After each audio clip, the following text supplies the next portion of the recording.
اوس الله رب العزت په دې روان آیت کې دا مسله بیانوي چې کله تاسو زنانو له طلاق ورکئ او دوی نیټې ته نږدې شئ، نیټې ختمیږي د عدت، نو یا یې په ښه طریقې سره وساتئ یا یې په ښه طریقې سره ازادې کوئ او ضرر وله مه ورکوئ.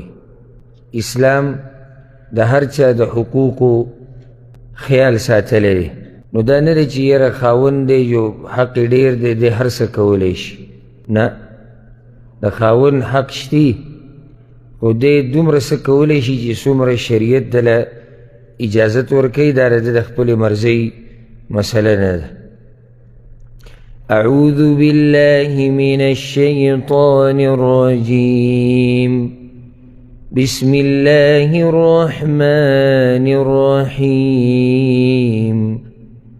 وإذا طلقتم النساء أو کله چې تاسو طلاقې کوئ زنانه فبلغن أجلهن بس نږدې شي نیټې خپلې ته فأمسكوهن بمعروف نو وساتئ دوی په ښه طریقې سره او سرحوهن بمعروف یا یې پرېږدئ په ښه طریقې سره ولا تمسكوهن ضرارا لتعتدوا او مه بندوئ دوی دپاره د ضرر ورکولو د دې دپاره چې تاسو زیاتې وکئ یا زیاتې کوئ، دې دپاره به یې نه بندئ. لکه موږ پرون دا خبره ذکر کړې وه چې جاهلیت په زمانه کې یو دا طریقه وه او اوس هم دا جاهلیت شتي بعضو کې چې ښځې له به طلاق ورکړو چې کله به عدت ختمېدو ته نږدې شو بیا به یې راواپس کړه، بیا به یې طلاق ورکړو، بیا به یې راواپس کړه، بیا به یې طلاق ورکړو، نو تنګولی به یې ظلم به یې کوو. نو الله رب العزت خو یو دا طلاق 3 پورې محدود کړو، بله دا چې وی که راواپس کې نو په ښه طریقې سره صحیح ژوند ورسره تېرې عدل او انصاف کولی شي راواپس یې که نه په ښه طریقې سره نشي نو بیا په ښه طریقې سره یې پرېږده. په ښه طریقې سره پرېښوده دا دي چې له دې نه به دشمنیانې نه جوړوي، نه به دغه طعنې ورکوي عمر له او نه به دې سړي له طعنه ورکوي. دا د پښتو په معاشره کې دا بله ناروا خبره ده چې څوک ښځه طلاقه کړي نو بیا هغه ته هم ټول عمر چې دی خلک د عیب نسبت کوي چې ده ښځه طلاقه کړې، نو څه وکړي چې ژوند نه تېرېږي. او شریعت کې د طلاق دي د څه دپاره، هسې خو نه یې راغلي چې بس هسې لوله، دا د یو مسلې حل دی. نو که څوک راولګي ښځې له طلاق ورکړي ژوند ورسره د ده نه تېرېدو، د هغې د تېرېدو نو دا خو د څه ګناه خو یې نه ده کړې، بلکې زیاتې به دا وې چې ده دا ښځه په زور ساتلی، د هغې ژوند هم تنګ کړی وی او خپل هم تنګ کړی وی، زیاتې دا و. ومن يفعل ذلك فقد ظلم نفسه او چا چې وکړو دا کار نو یقینا د ظلم وکړو په خپل ځان. ګوره الله داسې ونه وایي چې ظلم یې وکړو په زنانه، اول ظلم ده په ځان باندې کړی دی. څوک چې د ښځې سره ظلم او زیاتې کوي که نه، نو ته دا مه ګوره چې یاره یو ما په ښځې ظلم وکړو زه زورور یم زه تکړه یم، اول ظلم تا په خپل ځان باندې کړی دی، اول زیاتې د خپل ځان سره کړی دی چې د الله نافرمانی دې وکړه الله به عذاب درکړي، الله به دې راونیسي. دا ظلم کول د خپل ځان سره دی.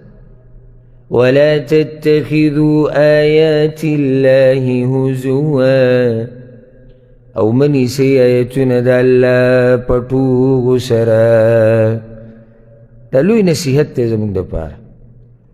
ټوغې جوړول د الله د احکاماتو نه داسې چې یو سړی راولګي هسې د طلاق نه ګپ جوړ کړي، دا ټوغې جوړول دي. یا ما 100 پیرې طلاقه کړې او زه ته مې 1,00,000 پیرې طلاقه کړې په یو ځای، دا ټوغې جوړول دي.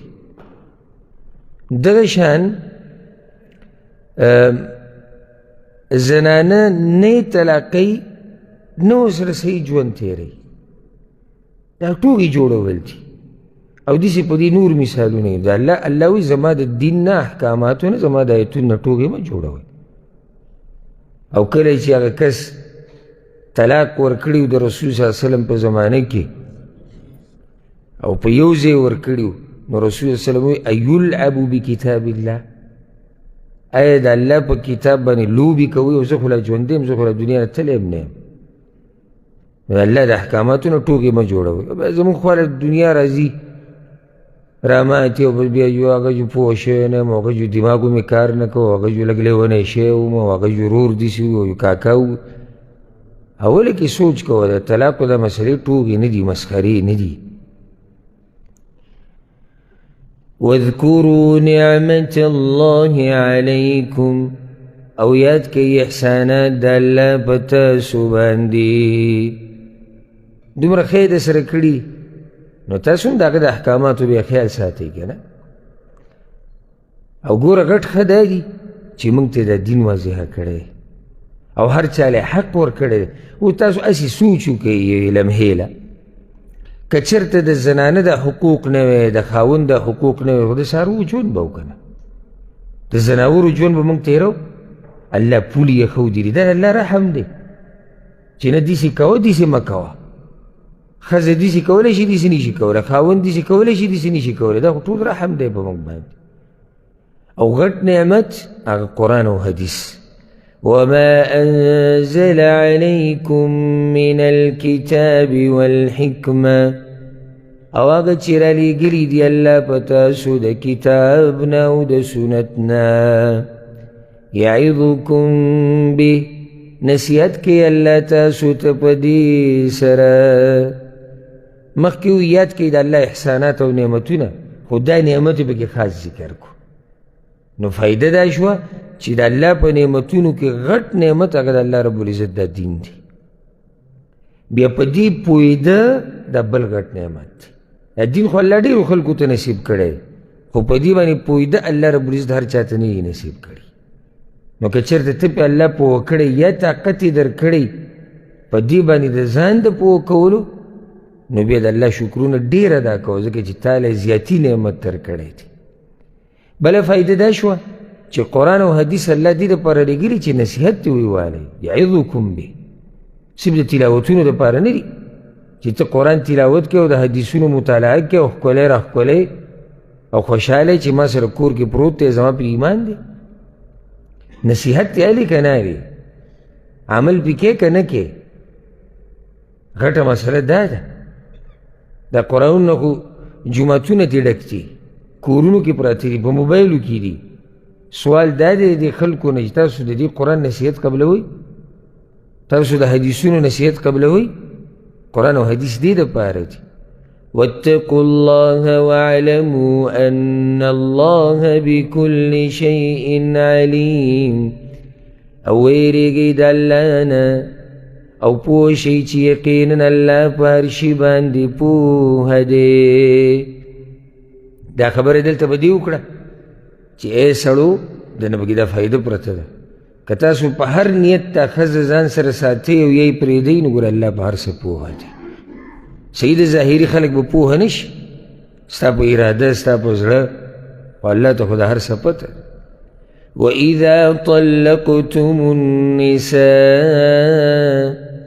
او کله چې طلاق ورکئ تاسو زنانو ته، فبلغن أجلهن، او ورسیږي هغوی نیټې خپلې ته، فلا تعضلوهن، نو مه منع کوئ هغوی، ان ینکحن ازواجهن، د دې نه چې نکاح وکړي د خپلو خاوندانو سره، اذا تراضوا بینهم بالمعروف،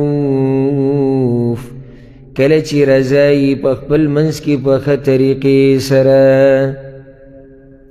دا بله مسله ده. او دا آیت معقل ابن یسار رضی الله عنه مبارک نازل شوی. د هغه خور یو کس طلاقه کړه، نو بیا چې کله عدت ختمېدو وله هغه راغی وایي زه دا خپله ښځه واپس بوځم. هغه پې هم راضي و، خاوند پې هم راضي و، او دغه ښځه پې هم راضي و، د معقل دا خور هغه وایي ښه تا خو ټوغه جوړه کړې زما د خور نه، یو طرف ته طلاقې بل طرف ته زه بیا بوځم. الله د آیت نازل کو چې نه، که چېرته ښځه خاوند بیا راځي په ښه طریقې سره، په ناروا طریقې سره نه، او دوی واپس کېده غواړي، نو تاسو بیا مه منع کوئ د خپلې لوڼه یا خویندې یا بله خپله چې ده. دې ځای کې وګوره ان ینکحنه چې نکاح وکړي دوی، د نکاح نسبت یې زنانو ته کړی.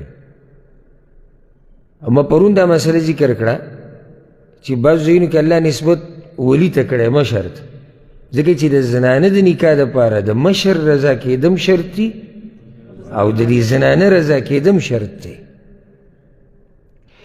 او دا دلته پکې دا خبره شتي څنګه؟ الله وایي تاسو یې مه منع کوئ. خیال هم دی که نه؟ نو معنی دا چې د ولي طاقت شتي، ځکه خو ته الله وایي چې مه یې منع کوئ. دې ځای کې یو بله فایده هغه ته بیان کړم. خصوصا د سورې بقرې دا ځایونه که سره ډېر وي چې زه به مختصر خبره کوم، خو دلته احکام دي او ډېر اهم دي. دا ډېر اهمه مسله ده چې د خور لور ژوند به د خپل غیرت ته لاسه نه تباه کوي، او ته به کور کې ناستې په ارام د خپلې ښځې سره او د خپلو بچو سره، او ډډه دې لګولې ده او مزې دي، او د یو عجزې ژوند تباه کې به دي چې زه پوښتنې یم او زه کته او زه بره. خپله پښتو بل ځای کې پوره کوه، په بله طریقه پښتو راښکاره که، خو خور لور کور په دې مه تباه کوه. دغه شان د خپلو ملګرو سره ملګرتیا، د خپلوانو سره خپلولي، د دې جنۍ په حساب مه ساته. هغه داسې چې جنۍ راضي نه دی چې زه پلانې نه کو، او غاله کوم ښه نه دی، او ټولو ته پته ده چې بېدینه یې د کورنۍ ښه نه دی، دا زما خپل دي. نو خپلولي د ورسره په بله طریقه ساته که نه، لور پکې څه له تباه کړي، خور څه له تباه کړي. نه جي دا زموږ ملګری دی، نه ورته نشو کولی ملګرتیا، او بله طریقه کوو، انسان تباه کړي. نن به ما ورته خپله ملګرتیا هم وپالو، نن به موږ خپله پښتو هم پوره کړو، سبا له به موږ نه یو. دا ماشومه چې تا ورکړه دا به د 40-50 کاله څه کوي؟ دا به دا ژوند څنګه تېروي؟ د دې به څوک تپوس کوي؟ دا په مخه به دا جنګ جګړې به څوک کوي؟ نو د الله نه ویرېږئ. خپله ملګرتیا په خپل سر پاله، خپل ولي په خپل سر پاله. غیرت پښتو دا د لور خور په حساب مه راښکاره کوه، بل ځای کې راښکاره کوه. یو جنۍ راځي ده، خاونې پسې راغی، ښه په دی پښیمانه دی، انسان دی. دا هم اوس وایي چې زه به بیا داسې نه کوم، خاونو مو بیا به داسې نه کوو، موږ خپل ژوند تېرو. دی وایي نه نه جي موږ پښتانه یو، پښتو جیب کې کېده. دا جنۍ چې ته دنه واپس کې بل څوک یې غواړي هم نه، د پښتو په معاشره کې خو بلکل نه غواړي، بیا طلاقه شوې ده. بیا به ورسره څه کوې؟ او بیا به هم دا رور دا چې نن پښتو کوي، او هم دا پلار چې نن پښتو کوي، بیا به ټوس ټوس کوي، عرضي کوي دا راته هم ناسته ده او دا راته هم ناسته ده. کوي یې دقه شان که نه داسې نه کوي؟ خویندې د دې یی هغه نورې خویندې چې کمې کور کې وي، هغه وایي موږ د دې نه تنګ یو، د بچو نه تنګ یو. پلار ځان له که ښکاره نه کړي، خو زړه کې یو ګوټ کې پرته وي. وروڼه خو اکثر پکې هغه صفا خبره کوي، د وروڼو ښځې ټول غټه بدماشي هغوی پې خرڅوي. ولې ظلم او زیاتی کوي؟ پرېږدې چې خپل ژوند تېروي. ته چې ځان له څه کوې هغه په بله طریقه باندې کوه. نو دلته الله د دې نه منع کړې ده. اوس څه وایي ګوره، او دا ډېره ناشنا خبره الله رب العزت کړې ده. ذلک یوعظ به، دا حکم په دې نصیحت کیدی شي. من كان منكم يؤمن بالله واليوم الآخر، هغه چاته چې ستاسو نه ایمان لري په الله او په ورځ وروستنۍ. ګورئ په دې نصیحت دې خلکو ته کیدی شي چې په الله مضبوط ایمان او په آخرت هغه د نصیحت قبلوي. ذلكم أزكى لكم وأطهر، دا کار زیاتونکی دی ستاسو عزت لره او ښه پاکونکی دی. ازکا دې کې معنی د طهارت پرته ده، او اطهر هم پاکۍ ته وایي. نو بعض علماء داسې ویلي چې ازکا معنا دې سره ستاسو زړونه به پاک شي او بدن به هم پاک شي د څه نه د ګناهونو نه یعنې یو سړي لور خور کور کې کېنولې ده په زړه کې به ګناهونه اوړي راوړي دی وایي نجي موږ پښتو وکړو بدن کېدای شي په زنا کې واقع شي دغه شان په دې کې د دې کور هم پاکوالی دی کور د فحاشۍ نه پاک شو عزت پکې دی الله وایي ستاسو سبا له دا جنۍ وتښتېده یا دې پټې یارانې شروع کړې او د دغه زوړ خاوند سره رابطې کولې او بیا دا خبره راښکاره شوه څومره به دا خلک وشرمېږي الله وایي په دې کې ستاسو عزت هم دی په دې کې ستاسو د زړونو او د بدنونو پاکوالی هم دی والله يعلم وأنتم لا تعلمون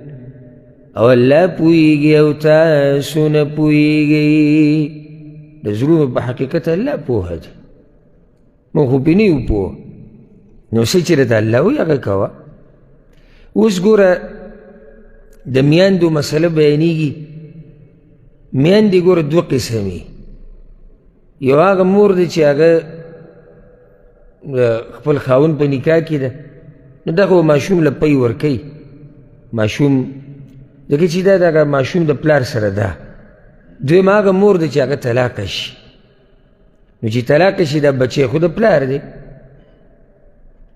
بچی د پلار دی نو مسله دلته دا راځي چې مور به له پی ورکوي او که نه نو هغه مسله بیانېږي خلاصه د هغه مسلې دا ده چې په کار دا ده چې مور پی ورکي او هغه انکار ونه کړي چې بچی د دې نه پیدا دی او په دې حق دی پلار له دا په کار دي چې دې زنانه له جوړه جامه خرچه ورکړي ځکه دا اوس د ده په نکاح کې خو نه ده که نه خو پردۍ زنانه ده او ستا بچي له پی ورکوي نو خو څه وله ورکړه او دواړو طرفونو ته به زیاتې نه کېږي الله وایي څومره عدل او انصاف والا دین دی او که چېرته دا ښځه بلکل دې ته غاړه نه ایږدي نو الله وایي بیا بله طریقه دا ده چې تاسو وله یعنې بله زنانه کتی شي چې هغه وله پی ورکړي او هغې له به هم د هغې هغه حق ورکوئ والوالدات يرضعن أولادهن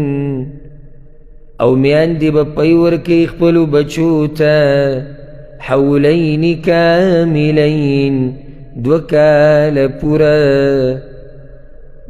پوره او دو کاله په دې ذکر شو ځکه چې ماشوم پیو ته 2 کاله ضرورت لري بس د دې نه اخوا ماشوم پیو ته داسې ضرورت نه لري څنګه چې 2 کالو کې لاندې ضرورت لري هغه به نور خوراک ته ضرورت لري نو 2 کاله ورکول پکار دي خو دا یاده کړئ خبره 2 کاله ورکول داسې نه دي چې دا بلکل فرض عین دي که داسې وشي چې مور پلار په سلا باندې ماشوم 2 کال نه لاندې پیو نه منع کړي یا د 2 کالو نه زیات وله ورکوي او په دې کې د دې بچي فایدې نو دې کې څه حرج نشته 2 کال نه لاندې څنګه منع کړي لکه ضرورت مطابق د نور پی وله ورکوي او د مور پلار مشوره پي او دې کې د ماشوم فایدې دې کې څه حرج نشته یا 2 کاله نه بره وله ورکوي هم څه حرج پکې نشته خو دومره دی چې هغه فایده وله نه ورکوي ماشوم له ځکه 2 کاله خو یې شوي بله مسله دلته دا ده چې رضاعت هم په دې موده کې ثابتېږي لکه چې یو زنانه 15 پیرې پی ورکړي یو ماشوم له 2 کاله کې دننه نو دې سره حرمت ثابتېږي اوس یو ماشوم له پی ورکړو د هغه عمر 3 کاله دی حرمت نه ثابتېږي ولې 2 کالو نه سوا شوی دی ګرمي خو نه ده په تا خو به صحیح لازم دی تا دا کم څادر چې ته ګرځی نو که ګرمي چې ایسیان یا پنکې څه ولګو صحیح دی وعلى لمن أراد أن يتم الرضاعة د پاره دا غچا چې غواړي چې پوره کړي موده د پی ورکولو. که څوک موده پوره کوي نو څو کاله به ورکوي؟ 2 کاله. وعلى المولود له او پاغه سړي چې بچې پیدا کړی شوی دی هغه د پاره څوک دی؟ دا پلار. اصل دې تعبیر ته وګورئ د چا د پاره چې بچې پیدا کړی شوی دی. بچې اصل د پلار یې ګورئ د ده دپاره پیدا کړی شوی دی. نو اصل او نسل او په هر څه کې بچی چې دی پلار ته ځي. ښه په ده باندې څه دي؟ د په ذمه څه دي؟ رزقهن وکسوتهن بالمعروف خوراک د دغو زنانو دی او جامه د هغوی ده د عرف مطابق. هسې خو نه ده په کار ځکه چې ښځه خو د په نکاح کې نه ده که نه. اوس نکاح کې د مونږ خو د هغوی مسله واضحه ده خو دا خو اوس پردی شوې ده. نو چې ستا بچي له پی ورکي الله وي ته ولم خوراک ورکه جوړه جامه ورکه. ښه څومره بالمعروف د عرف مطابق. عرف یعنی هغه زمانه کې په دې څومره ورکړی کېږي هغې معلومات وکړه او د هغې مطابق ورکه. لا تکلف نفس الا وسعها تکلیف به نه ورکړی کېږي یو نفس ته مګر په اندازه د طاقت د هغه. دې ځکه ورسره دا ده کې د عامه قاعده یاده کړه په هر څه کې یو چا باندې دومره بوج مږده څومره چې اوچتولی نه شي. تا سره مزدور دی، تا سره نوکر دی، ستا کشر دی، ستا بچی دی، ستا ښځه ده، په دوی دومره بوج ږده چې څومره اوچتولی شي. ګوره ظلم به نه کړي. نو دا مسله صرف دلته نه ده، عام ژوند کې الله وی یو نفس ته به تکلیف نه ورکړی کېږي. تکلیف مطلب یعنی یو کار به د هغه په ذمه نه ورکړی کېږي مګر دومره چې هغه اوچتولی شي. د هر چا په باره کې ده. لا تضار والدة بولدها تکلیف به نه ورکړی کېږي مور ته په سبب د بچي د هغې. مور به نه تنګې هغې ته تکلیف څنګه دی؟ یعنی بیماره ده دو ته نه لازم به وله دا پی ورکوي یا پی ورکوي خو دی وله جوړه جامه نه ورکوي یا څومره چې د عرف مطابق پیسې دي هغه نه ورکوي.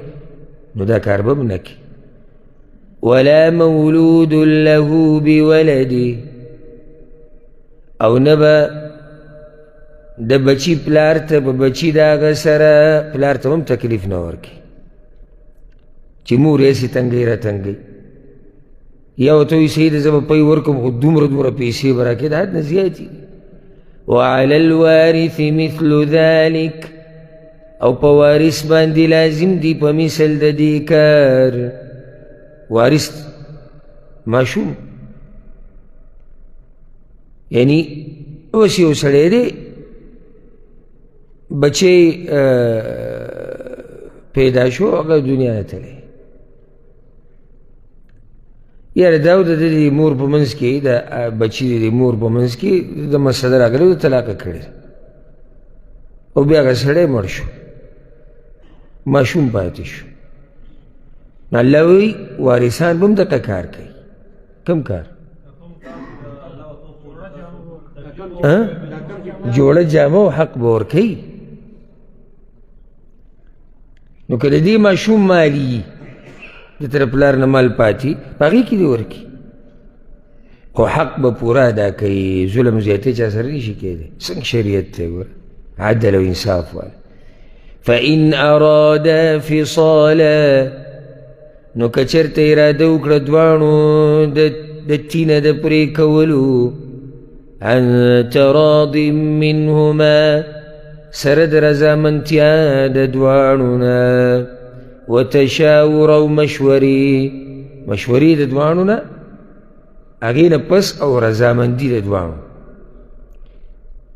یعنی هغه ښځه او خاوند اگر که منځ کې طلاق راغلی خو دوی مشوره وکړي یاره ماشوم نور د پیو نه پرې کوو صحیح نو دې دا مسله راووته چې هغه ښځه چې هغه د خاوند په نکاح کې ده خو به لازم مشوره د خاوند ومني او خاوند به د هغې نه هم تپوس کوي نو دلته فایده راووته بعض وایي مړه ښځې نه چا مشوره اخیستې ده زموږ د پښتانه اکثر وایي ګوره بعض کارونو کې به د ښځو نه مشورې هلي خصوصا چې کوم د کور سره تعلق ساتي او د بچو د ژوند سره یو مسله پکې دا ده په دې کې مشوره مور هم ورکوي او پلار به هم ورکوي نو که چېرته دوی مشوره په دې وکړه چې نور وله پی نه ورکوو فلا جناح علیهما نو نشتي ګناه په دواړو وإن أردتم أن تسترضعوا أولادكم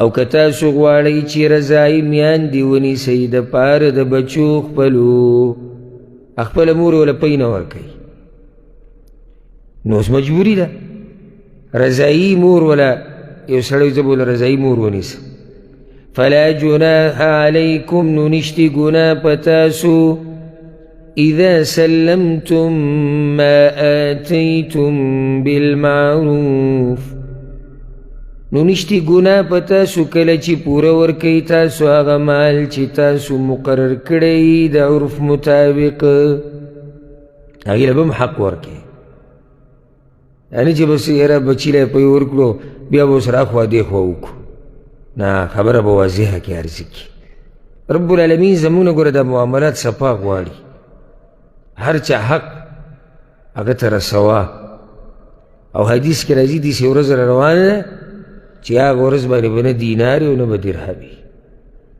هېڅ به هم نه او په هغه ورځ به د حقونو په باره کې رسول صلی وسلم وایي تپوس کېږي که نن په تاسو باندې د چا حق نه وي پوره یې کوي واتقوا الله ویریږئ د الله نه وی درته که نه دا یې درته ویلي وي خو دې دپاره یې ته وایي که نه چې ګوره خبره تاوه راتومه ګوره پلار ته یې موي مور ته یې موي واعلموا ان الله بما تعملون بصير او پوه شئ چې یقینا الله په هغه څه چې تاسو یې کوئ لیدونکی دی چې د چا زړه ژوندی د هغه دپاره دا نصیحت پوره دی چې ویرېږه د الله نه او الله ګوره هر څه اینې دا آیتونه صرف د رضاعت څه مسلې دپاره نه دي ګورې ټول ژوند کې دا خبره یاده ساته ویرېږه د الله نه او پوه شه څه چې ته کوې نو الله یې اینې